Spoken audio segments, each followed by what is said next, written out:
మెదక్ జిల్లా మాసైపేట మండల కేంద్రంలో పంచాయతీ కార్మికులు శుక్రవారం వినూత్న రీతిలో నిరసన కార్యక్రమం చేపట్టారు. గత 3 నెలలుగా తమకు ప్రభుత్వం వేతనాలు చెల్లించడం లేదని, కుటుంబ పోషణ భారంగా మారిందని కార్మికులు ఆవేదన వ్యక్తం చేశారు. గ్రామంలో నేడు భిక్షాటన కార్యక్రమం నిర్వహించారు. ప్రతి ఇంటి వద్దకు వెళ్లి తమకు సాయం చేయాలని భిక్షాటన చేశారు. ప్రభుత్వం ఇప్పటికైనా స్పందించి తమకు సకాలంలో వేతనాలు చెల్లించాలని, తమ సమస్యలు పరిష్కరించాలని పంచాయతీ కార్మికులు ఈ సందర్భంగా డిమాండ్ చేశారు.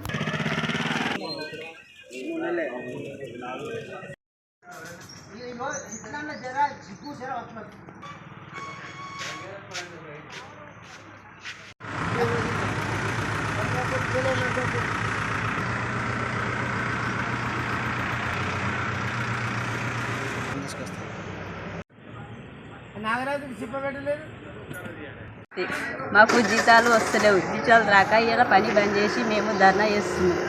మాకు సారి అన్నట్టు జీతాలు వస్తున్నాయి.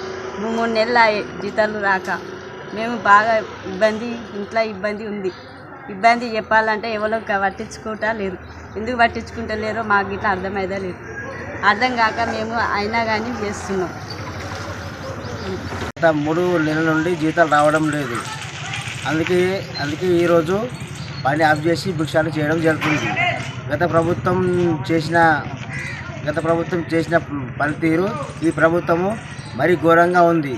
మేము చాలని వేతనాలతో మేము పనిచేస్తున్నాము. ఇంట్లో మా పిల్లలకు వేతనాలు లేక మేము ఘోరంగా అవస్థ పడుతున్నాము. ఇకనైనా ప్రభుత్వము